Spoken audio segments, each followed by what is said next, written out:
Husband sent a box to his cheating wife and her affair partner during the act, causing them to panic. I really apologize, Mr. Walker. It's tough for me to deliver bad news to people like you, said John Michaels as he gave me the envelope. Inside, there was a detailed report of what my wife had been doing with her ex-boss, Grant Jacobs. The envelope also had a bunch of photos and a DVD in it. I checked out the photos but hadn't watched the DVD yet. Part of me was hesitant, but I understood it was important to face what John had discovered. Any clue about how long this has been happening? I inquired. John referred back to his initial report to give me an answer. Based on the evidence we found, it's been at least 10 years, John explained. It might even be up to 12 years. It looks like it began around the time your wife was up for the top position.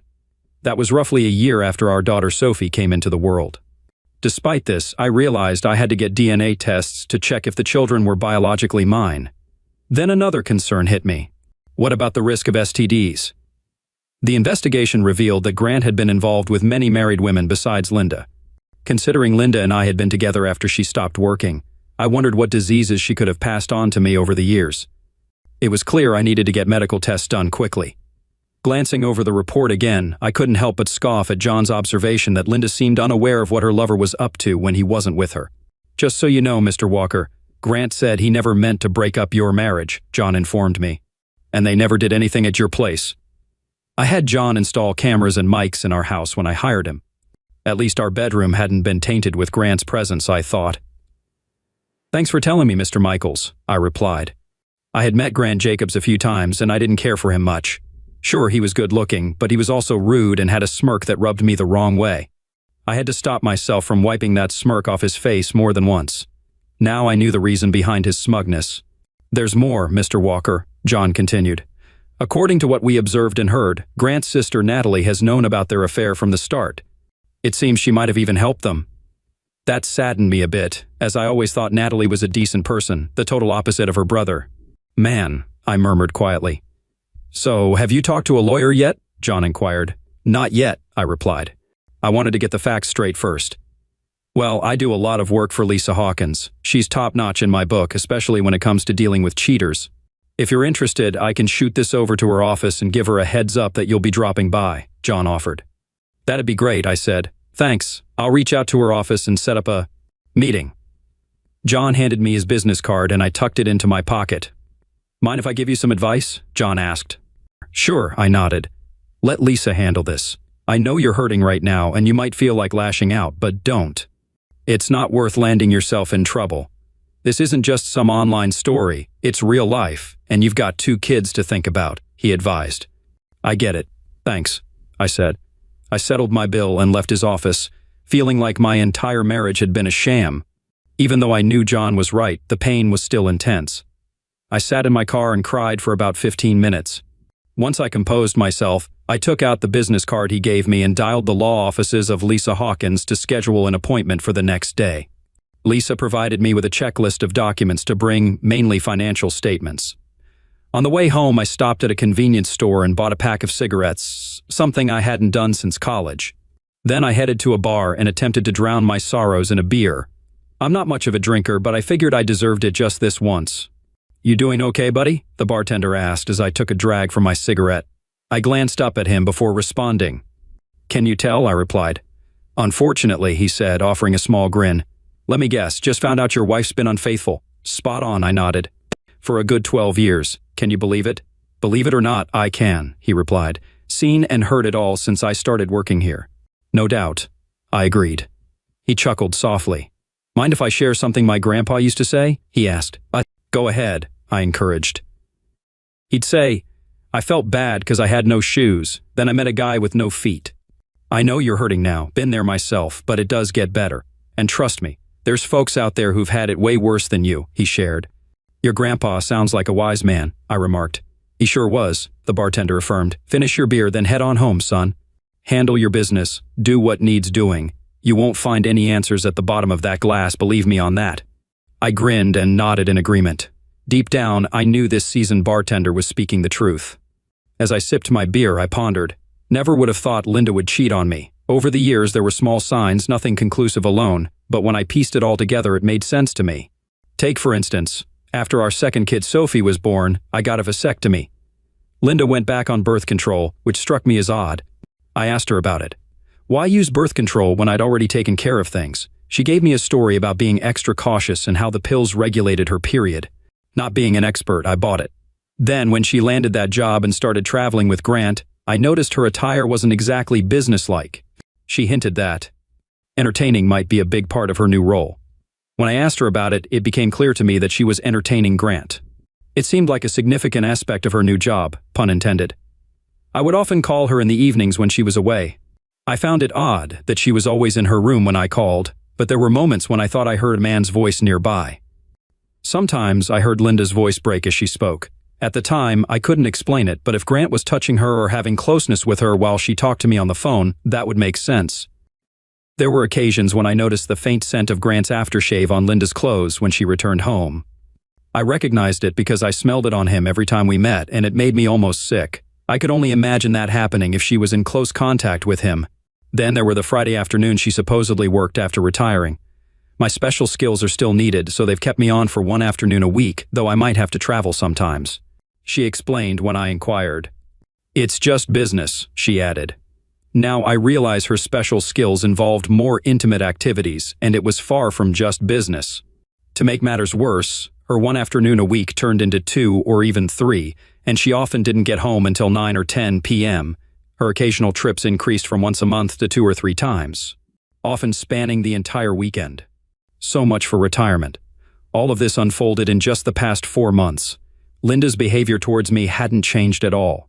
She was still just as kind and affectionate as she was when we first got married. She seemed to enjoy spending time with the kids and me at home, which was a welcome relief because I had taken on most of the childcare duties due to her hectic schedule.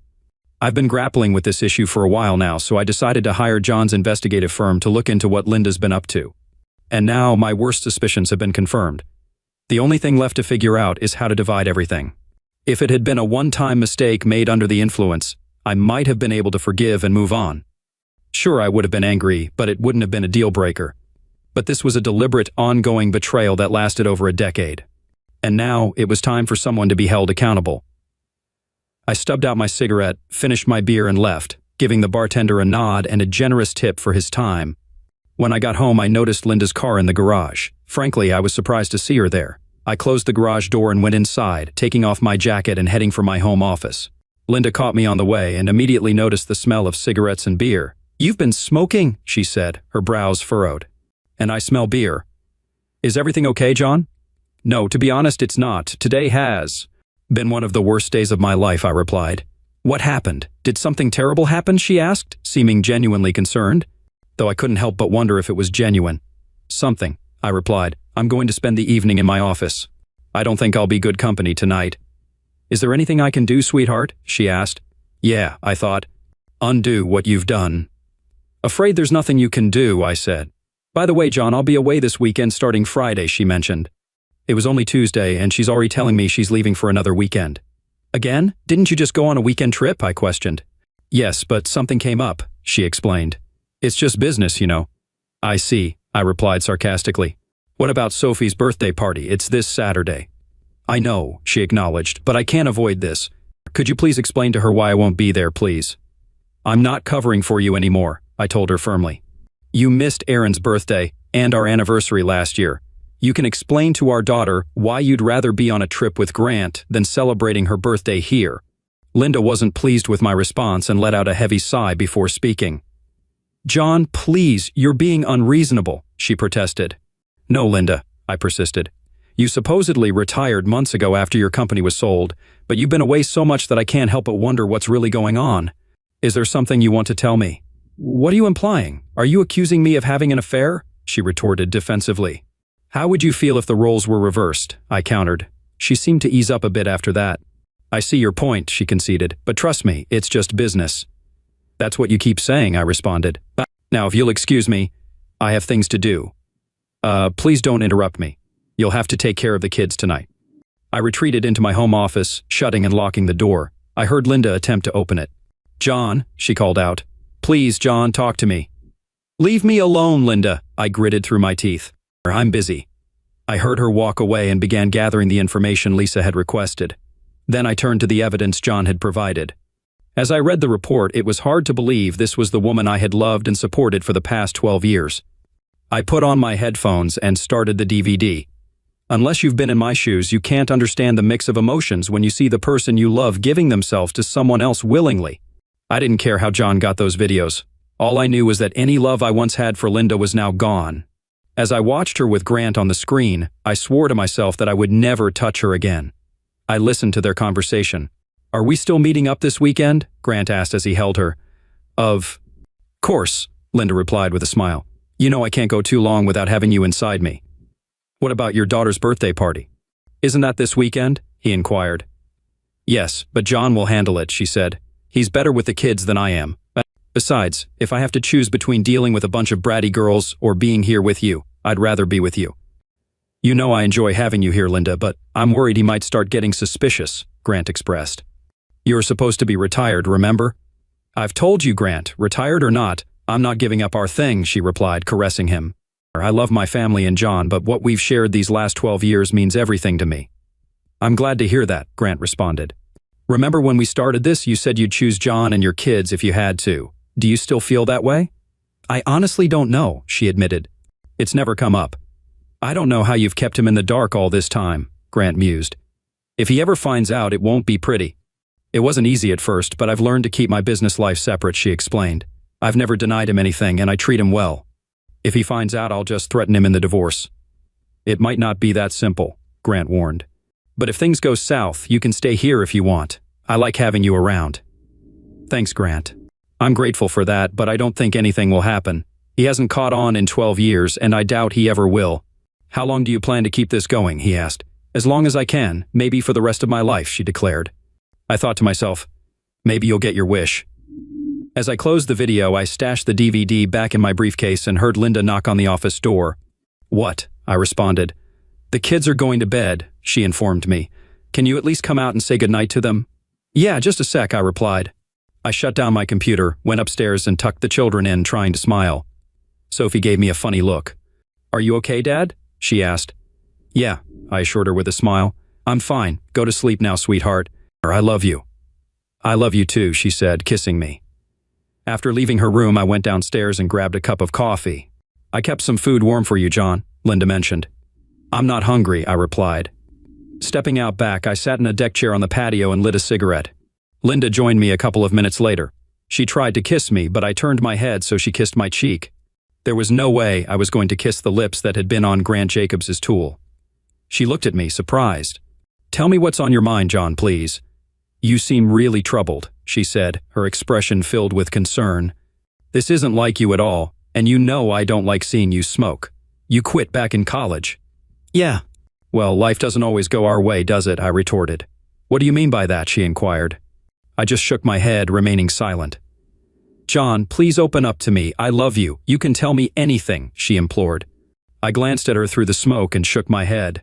"It's too late for that now," I confessed. "Too late for what?" "I don't understand," she pressed. "You're savvy in business," I stated. "You can figure it out. Now please give me some space. I need to sort things out." "But maybe I can help if you let me in," she pleaded. "Linda, please, I need you to respect my space," I said, my frustration evident. I softened my tone a bit, realizing I might be giving too much away.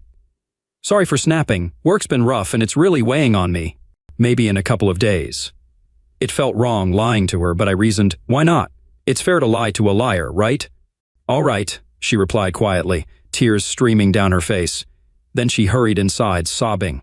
I smoked 2 more cigarettes before heading indoors. I took a shower to wash away the smoke smell, put on some pajamas I rarely wore, and got into bed. Linda lay on her side, reaching out to me under the covers.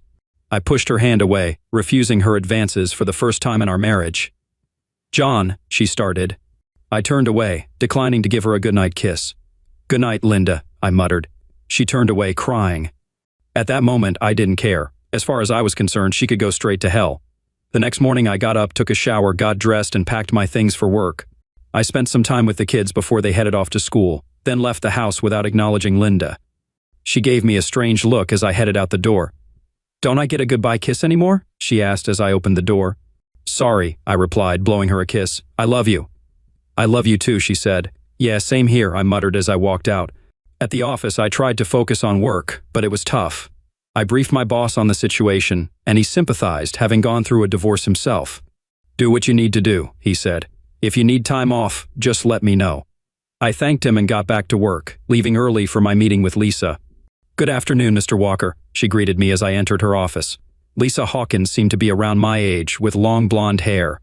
I noticed the rings on her finger and assumed she was married. Please call me John, I said, shaking her hand. And you can call me Lisa, she replied. I've reviewed the report Mr. Michael sent over. I'm sorry you're going through this. It's a common issue I deal with, but it's always distressing. How are you holding up? I'm not doing too well, honestly, I admitted. I understand, she sympathized. Have you talked to her about it yet?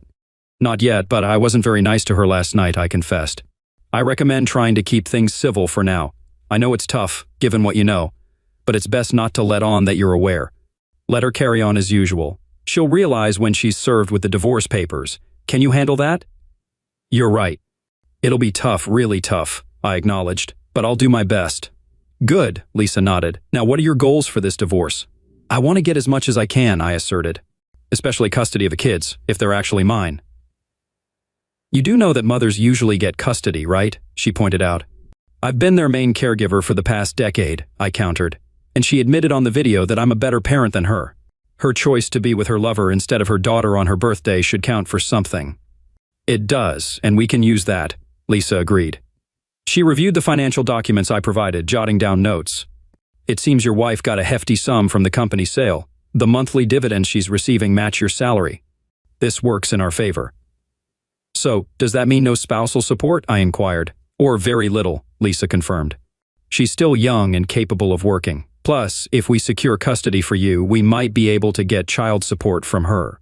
What about the house? I asked. If we manage to secure custody for you, you can continue living in the house, and we can request that she covers half of the mortgage. But there's a chance the court might grant her custody. In that case, you'd have to cover half of the mortgage along with child support, she explained. The only other option would be to sell the house and split the proceeds between the two of you. What about our retirement and bank accounts? I inquired. We can simplify things by leaving retirement accounts out of the equation. You both keep your 401ks. Everything else will be divided equally, which is typically what a judge would order, she clarified. What about Grant Jacobs? Can I take legal action against him for alienation of affection? I questioned. Not in this state, she replied, but we will include him in the divorce proceedings. There might be grounds for suing him for intentional infliction of emotional distress, but it's unlikely to go far, especially in this state. And what about his sister, Natalie? She was aware of the situation the entire time, possibly even facilitated it, I added. It's a similar situation with her. We can file if you wish, Lisa responded. Yes, please proceed. When can you file all of this? I inquired. I believe we can have it done by Friday, she assured. I'd like her to be served late Saturday afternoon. She'll be away for the weekend with Grant, I explained. I understand, a bit of shock and awe. We can arrange that, she acknowledged. But there will be an additional cost for the process server to work on Saturday. That's fine. Let's proceed with it, I agreed. Okay, John, she concluded. We concluded the meeting with a handshake. After issuing me the customary warning not to do anything rash, she accepted my retainer check. I left her office feeling more confident about the situation. When I got home, I noticed Linda's car in the garage, which surprised me since it was Wednesday. I assumed she'd be at work. Feeling the warmth of the hood, it seemed she had driven recently.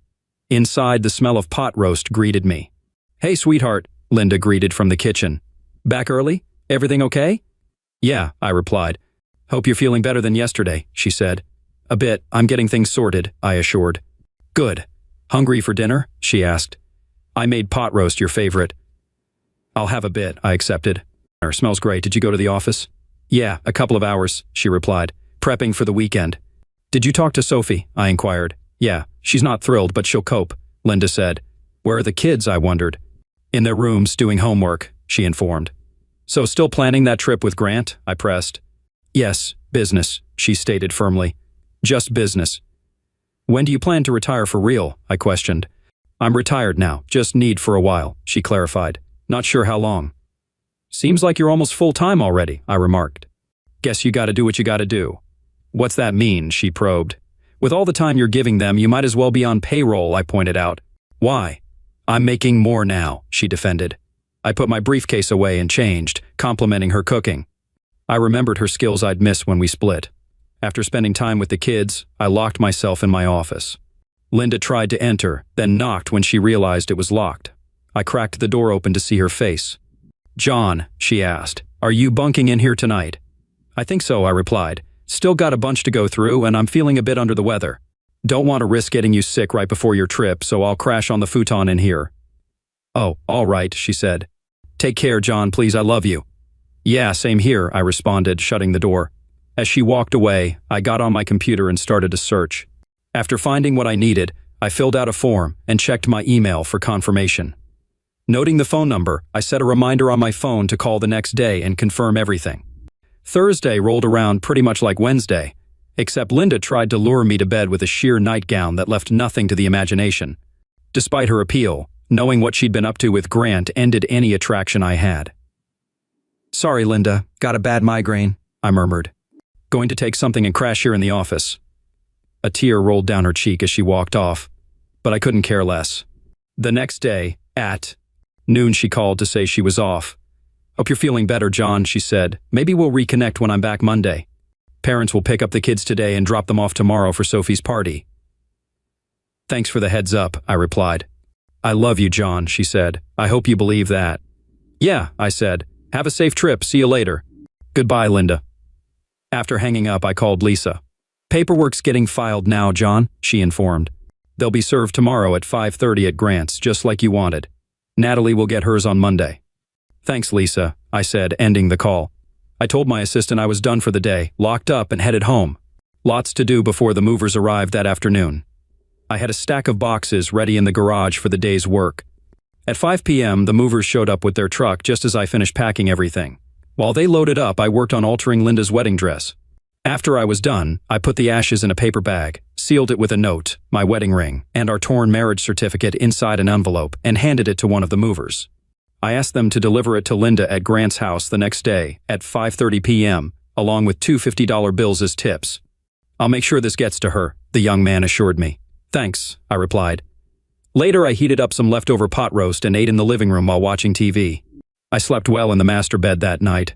The next day at noon, Linda's parents arrived with the kids. I'd been up early, preparing for Sophie's birthday party in the backyard, set to start around 3 p.m. Linda had ordered a cake, which I picked up earlier and stored in the fridge. "You've been busy," Linda's mom remarked when she walked in. "I didn't have much choice," I replied. "Hopefully everything goes smoothly." "The kids will enjoy it," she reassured. "Sophie mentioned Linda wouldn't be here." "Yes, she did," Linda's mom confirmed. "I can't believe she'd miss her own daughter's birthday." She paused, looking at me intently. "Is everything all right between you two?" "No, it's not," I admitted. "I hate to break it to you, but you'll find out soon enough. I'm divorcing Linda." "What?" her dad exclaimed. "Why?" "I found out she's been having an affair with her boss for the last 12 years, I disclosed. "In fact, that's where she is right now." "Oh my God," her mom gasped. "Are you sure about this?"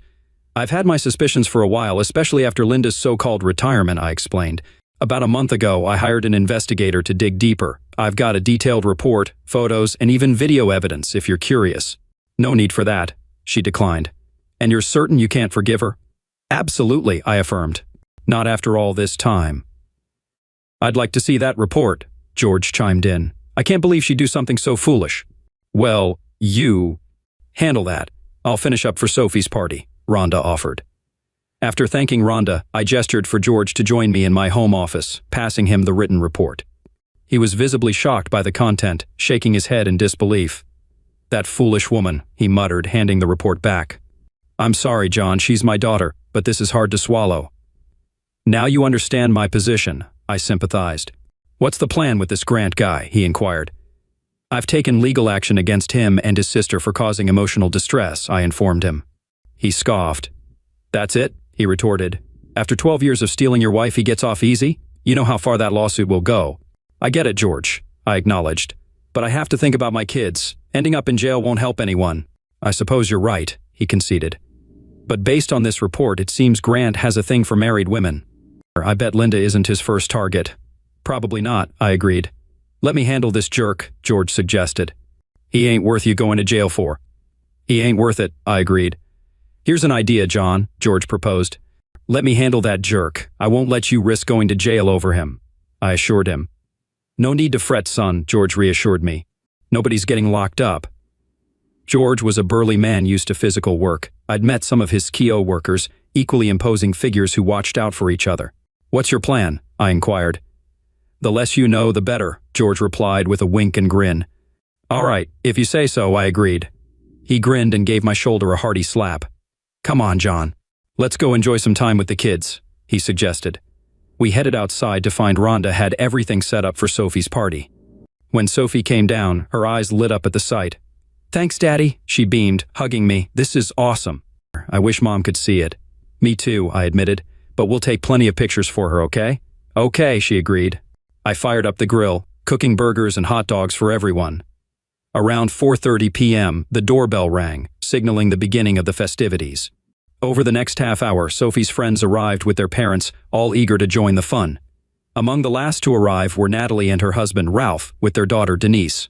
After welcoming them inside, I directed Denise to the backyard, where the party was in full swing, offering Natalie and Ralph drinks. I made conversation.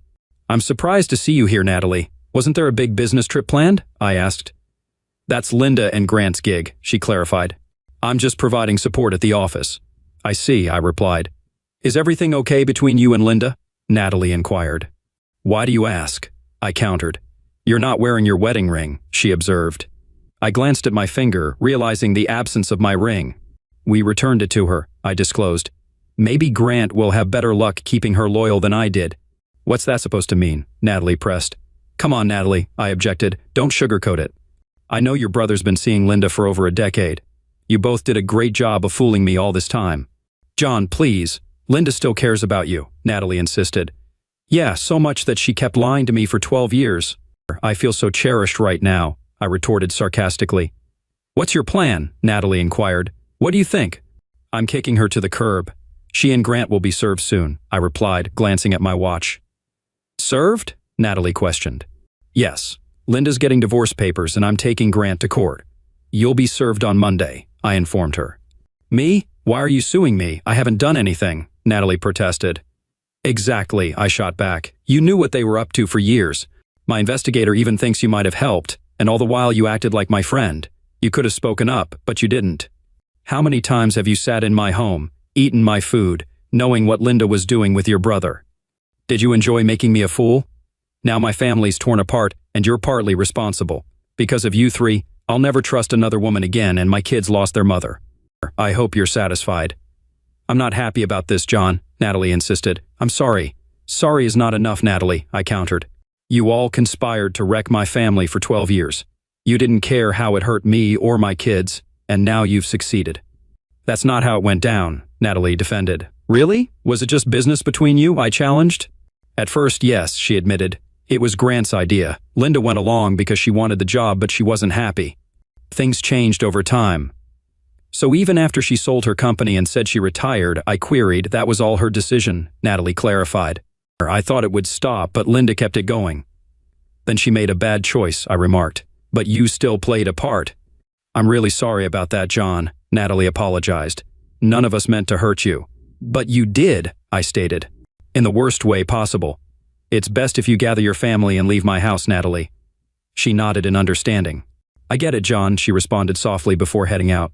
"Oh, and Natalie," I called after her. She turned back to me. "Don't ever come back." She wiped away a tear and left to find Denise and Ralph. Linda and Grant were lying naked in bed when her phone buzzed, signaling a new message. Assuming it was John sending photos from Sophie's party, she quickly checked it, only to read a text from Natalie. "He's on to us."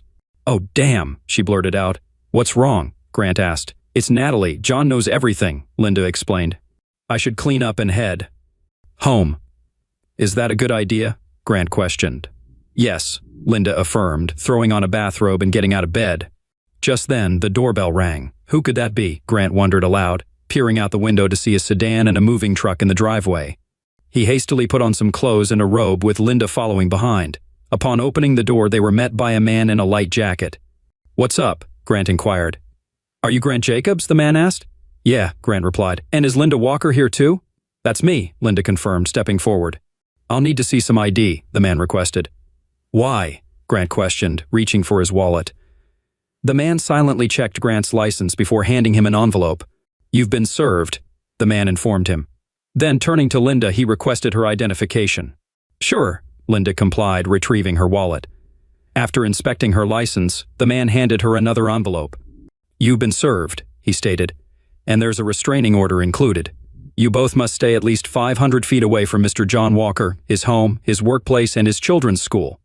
Violating this order could lead to your arrest. Have a good day."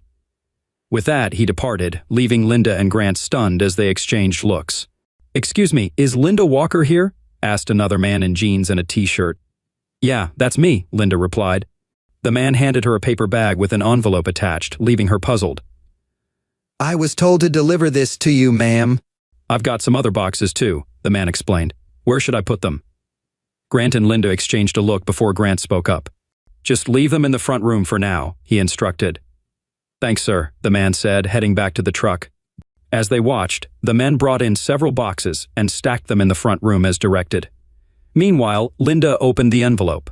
Inside, there was a man's wedding ring, a note, and her torn-up marriage license. Tears welled up in Linda's eyes as she read the note. "Linda, I've done nothing but love and support you throughout our marriage. Imagine my shock to find out you've been having an affair with Grant Jacobs for the past 12 years. This is how you repay my love? By lying and cheating? You always claimed it was just business, but now I see it was much more than that.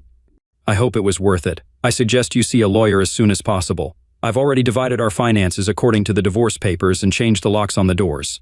Since I've been the main caregiver for the kids since you started your affair with Grant, I'm asking for full custody. But I won't deny you visitation. Have your lawyer get in touch with mine to arrange it. Also, since Grant said you could stay with him, I've sent all your stuff to his place. If there's anything else you want from the house, have your lawyer talk to mine and we'll sort it. Out. I don't want to see you or hear your lies anymore. Please stay away from me and the kids. If you try to reach out, I'll enforce the restraining order. Don't make the divorce harder than it needs to be. I don't want it to get ugly, especially for the kids, but I will if you push it. Just so you know, I have evidence from a private investigator who's been watching you for the past month. I haven't told the kids why we're divorcing yet, but I will when the time is right. Your parents know some of what's going on, but not all of it. It's time to do the right thing and end this fake marriage. As of now, Linda, you mean nothing to me. Goodbye. Signed, John. Tears streamed down Linda's face as she opened the paper bag and found the ashes of her wedding gown, the same one she wore when she married John. She collapsed on the floor, crying. Grant held her and read the letter. "That jerk," he said. "I'll confront him for this." "No, Grant, please don't. I don't want you getting into trouble because of me." "This is my mess," she said. "What did you get?" Grant asked. "He's suing me for causing him emotional distress," Grant said. "He's asking for $5 million. I'll talk to my lawyer to see what we can do about all this." "I wonder if he's going after Natalie too," Linda said. "Let's find out," Grant said, dialing his phone. "If he is, we need to meet and figure out how to handle this mess." After the birthday bash ended, I thanked everyone for joining and for the presents. Looking around at the chaos, I knew cleanup would keep me busy for a while. Sophie approached, tears welling up. "What's wrong, honey?" I asked, embracing her. "I just wish Mom could have been here," she sniffled. "I miss her." "Yeah, me too," I sighed, "but she had other plans." Sophie's expression turned sad. "Are you and Mom splitting up?" she asked, tears streaming down her cheeks. I didn't want to spoil her day, but I knew the talk was inevitable. "We'll discuss it later, all right?" "Is it because of that guy Grant?" Aaron chimed in. "Why do you think that?" I probed. "I've heard Mom chatting with him on the phone a bunch," he shared. It was intriguing, but I decided to leave it there for now. "Let's leave it for tomorrow," I stated firmly. "Today is all about Sophie's celebration. Right now, I need your help to tidy up, okay?" "Sure thing, Dad," Aaron nodded. I hugged Sophie once more and planted a kiss on her cheek. "Everything will be okay," I assured her, wiping her tears. "I love you." "I love you too, Daddy," she whispered. Rhonda and George pitched in to tidy up. "John, you going to be all right?" Rhonda asked before they left. "I'll manage," I replied. "Thanks for lending a hand." "Anytime," she said. "If you need anything, just say the word." "I appreciate it," I acknowledged. Rhonda hugged me and George shook my hand. "Take care, son," he said. After they drove off, I locked up and headed upstairs, crashing into bed almost instantly. The following day, I woke up and tackled my usual Sunday chores after fixing breakfast for us three. While I mowed the lawn, Aaron handled the edging. After wrapping up, we tidied everything and put it away. When it was time for lunch, I headed in, showered, and was surprised to find Sophie preparing sandwiches. We sat at the table to eat, then cleared our plates. Sophie looked at me expectantly. "Okay, Dad," she began. "What's the deal?" I knew this chat was inevitable, so I led the kids to the living room, and we sat down. "There's no easy way to say this, so here it is," I started. "I'm splitting up with your mom." The news landed without much reaction from the kids, which surprised me. I had expected more emotion. "Mom's been seeing that Grant guy, huh?" Aaron piped up. "Yeah," I confirmed, my voice low. "I had a feeling," Aaron added. "Bet it's been a long time, right?" "Why do you say that?" I questioned him. "Just how she talks to him," he explained. "I've overheard her on the phone. She talks to him like she talks to you, Dad." It made sense. I hadn't picked up on it earlier, probably because I always trusted her and respected her privacy. Listening in on her calls with Grant or anyone else never crossed my mind. "So, how long has this been going on, Dad?" Sophie inquired. "About 12 years, sweetheart," I replied. Sophie gasped. "That's almost since I was born," she realized. "Pretty much," I affirmed. "Damn," Sophie muttered. "Sorry, Dad," she added quickly, sensing her language might not be appropriate. Understanding her frustration, I let it slide. "Can I stick with you?" she asked. "Absolutely, if that's what you want," I assured her. "Me too, Dad," Aaron chimed in. "You've always been there for us." "Thank you, guys. That means the world to me," I expressed. "Actually, I requested custody of you both," I revealed. I opened my arms and they both hugged me tightly. It filled me with immense joy knowing my kids wanted to be with me. After a heartfelt embrace, we carried on with the day, though sadness lingered in the house. The following days passed without any trouble. George and Rhonda kindly picked up the kids after school and stayed until I returned from work. I felt bad for inconveniencing them, but they were understanding and happy to assist. Rhonda even took charge of dinner, easing my load. On Tuesday, my lawyer Lisa called. Linda had consulted with her own lawyer and expressed a desire to see the kids. I was hesitant to have her over, fearing she might do something rash, like take them away. "What about the restraining order?" I inquired. "If you agree, we could temporarily suspend it from 9 p.m. Friday night to 9 a.m. Sunday morning," Lisa proposed. "It's tough, but appearing reasonable is key." "Got it. How about she visits them at her folks' place on Saturday?" I suggested. "I can drop them off Friday after school and pick them up either Saturday night or Sunday." "I'll propose that and see what her lawyer says," Lisa agreed. "No way should Grant or Natalie be there," I emphasized. "And the kids might not want to see her. They're not too happy with her right now." "I'll relay that," Lisa assured. "Anything else?" I inquired. "Yes, her lawyer wants the full PI report," Lisa informed me. "I've compiled it and sent it off. She should have it by Thursday at the latest." "So she's lawyered up," I confirmed. "Linda hired Beth Sawyer on Monday," Lisa informed me. "I'm surprised Beth took the case, given her strong feelings against cheaters. My guess is she did it because she works at the same firm as Grant's lawyer. Anyway, I'll chat with Beth and see how it goes. I'll keep you posted." The following day, Lisa got back to me. Linda and her lawyer agreed to my terms, with the condition that I suspend the restraining order for 36 hours from midnight Saturday to noon Sunday. It would only apply to Linda, not Grant or Natalie. They also settled on Linda visiting the kids at her parents' house and not taking them anywhere. If the kids were okay with it, Linda would stay there overnight. I agreed to avoid looking unreasonable to the court. Initially, the kids weren't thrilled, but I convinced them to give it a shot. George and Rhonda agreed to pick them up from school on Friday and return them Sunday afternoon. Though I had my doubts, I trusted them. George even suggested we hit a bar for some sports and beer Saturday night. On Friday morning, I made sure the kids had everything they needed for the weekend. After hugs and kisses, I dropped them off at school, reminding them to call if Grant, Natalie, or their mom showed up. Once I knew they were safe inside, I headed to work. The next evening, George swung by around 5:30, and we headed to the Flat Stick Pub, a popular sports bar downtown. Over burgers and beers, we caught up while watching the screens. Between bites, George filled me in. "Linda showed up around 9 this morning," he said. "It was tense at first, but things calmed down. The kids aren't thrilled with her, and they made that clear. Surprisingly, she came clean." "That's unexpected," I admitted. "She claims she still loves you." "I think she's aiming for reconciliation," George said. "Are you considering it?" "Not after all the lies and deceit for 12 years, I replied.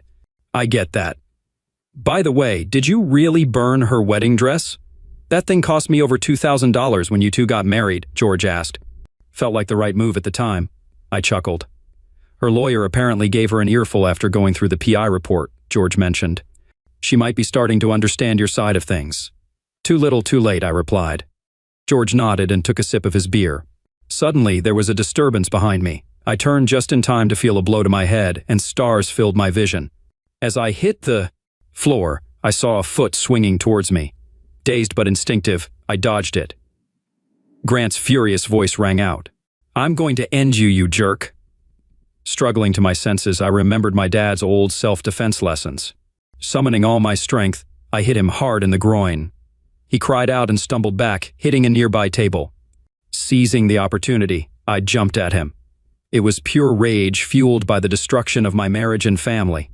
There was no finesse or fancy moves, just raw fury. Unbeknownst to me, Grant was already out cold as I continued to rain blows on him. It took George and another guy to pull me off him, but not before I yelled something incoherent.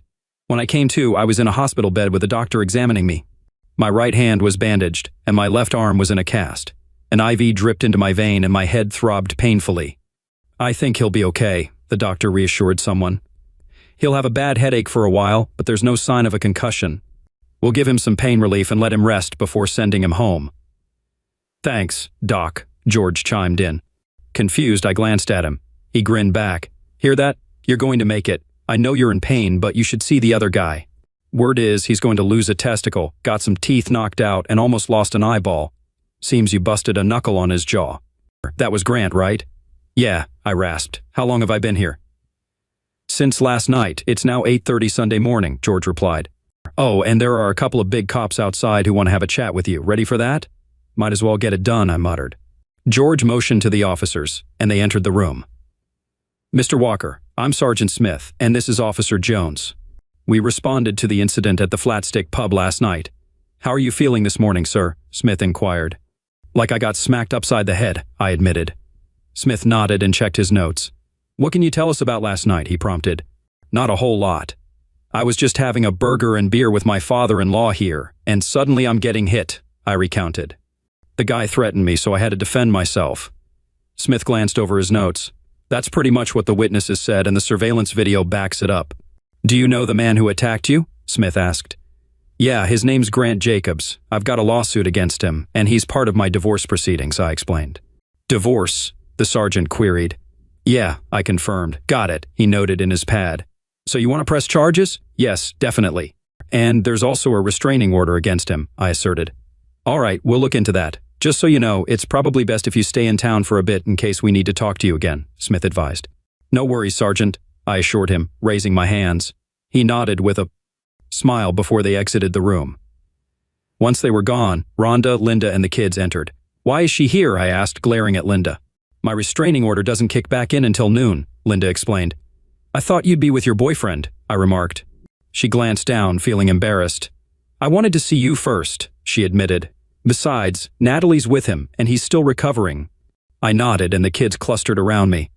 Sophie's eyes welled up. "Will you be okay, Daddy?" she asked. "I'll manage, sweetheart," I assured her. "I heard you really gave Grant a beating last night," Aaron chimed in with a grin. "That's the talk, all right," I acknowledged, glancing at George.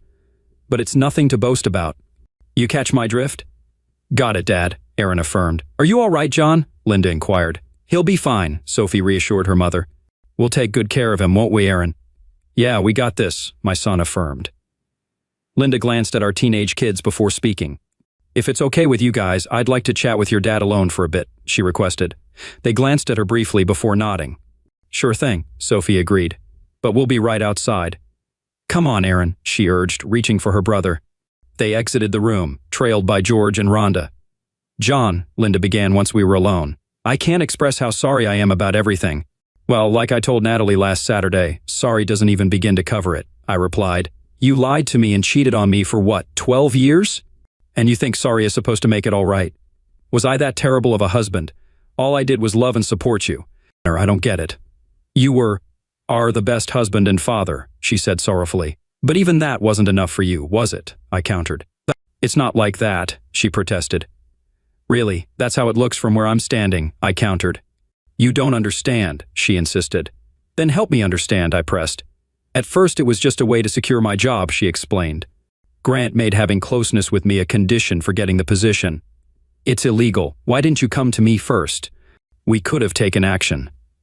"Oh, I see. You wanted that job so badly that you thought sleeping with Grant was a small price to pay. Even if it tore our family apart, I remarked. I made a pact with the devil, basically, she admitted. So now you're pointing fingers at the devil? I scoffed. Give me a break. The reality is you craved that job so much you were willing to sleep with him for it, even if it meant losing everything. Remember your old mantra, it's just business? Tell me, Linda, where does tearing our family apart fit into your bottom line, huh? What I'm curious about is why you kept it going after you supposedly retired. That was my fault, she admitted. I guess I reached a point where I thought I could have it both ways. You have feelings for him, don't you? That's why you kept at it. How long did you plan to keep it up? Forever. Did you really believe I'd never find out, or did you expect me to just accept it once I did? And remember, I know more than you think, I reminded her. Yeah, I started to care for him, she confessed. It was tough not to after all those years. I thought you loved me enough to let me have this. I tried my best not to let it affect you. Are you serious? I exclaimed. Every moment you spent with him took away from us. Surely you recall the concept of opportunity cost, the loss of potential gain from other options when one is chosen. You chose him over your family. Consequently, you lost your family. But I still love you, she insisted. I've never stopped loving you. But you lost respect for me, I countered. She looked stunned. No, never, she protested. Yes, you did, I insisted. That's why you told him you'd be with him for life and threatened to harm me in a divorce. Her eyes widened. You heard that? She gasped. Yes, and more, I affirmed. For instance, you told Grant you'd rather spend time with him than with your own daughter on her birthday. What kind of mother does that? What kind of message does that send to a vulnerable teenager? Did you even think about her or about Aaron when you missed his birthday last year? She flinched at that. I suppose I just fail as a wife and a mother, she murmured softly. That's your interpretation, not mine.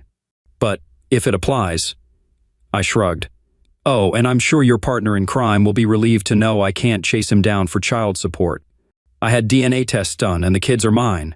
She stared at me, stunned. Wow, you actually thought I'd do that to you, she exclaimed. Well, you lied to me for 12 years, I stated. You schemed and tricked me all that time, hiding your affair. What else would I think? Oh, and you might want to know I have picked up anything from the two of you. You might not realize it, but Grant likes to play the field. You're not his only conquest. I suspected, but I wasn't sure. What's next? She inquired. Sign the papers, Linda. End this fake marriage, then get help and sort yourself out for the kids' sake, I urged. You'll likely have plenty of time. I bet Grant's going to be a resident of the state for a while. You're probably right, she conceded. Okay, I'll sign the papers. I'm sorry, John, for everything. You already said that, I reminded her. I guess I did, huh? Well, thanks for letting me spend time with the kids this weekend, she acknowledged. No problem, I replied. I know you doubt it, but I do love you, she confessed. And I wish you could find a way to forgive me and give us another shot. You're right, I don't buy it, but thanks for saying it, I responded. I suppose a part of me will always care for you too, but it's not enough. I need to trust my partner, and after what you did, I'm not sure if I can trust anyone again. She nodded silently, tears streaming down her face. I understand, she whispered. Goodbye, John. She gave me a kiss on the cheek before leaving the room in tears. George, Rhonda, and the kids entered afterward. Everything okay, son? George inquired. Yeah, I replied. We talked it out. I think she finally gets how badly she messed up.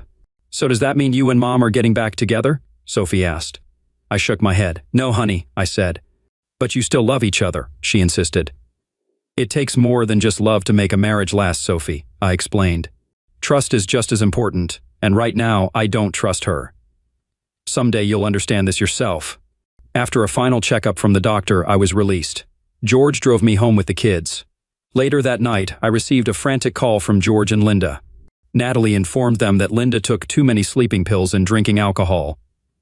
Natalie discovered her unconscious at Grant's place while retrieving some of his belongings. A note on her nightstand simply said, I'm sorry.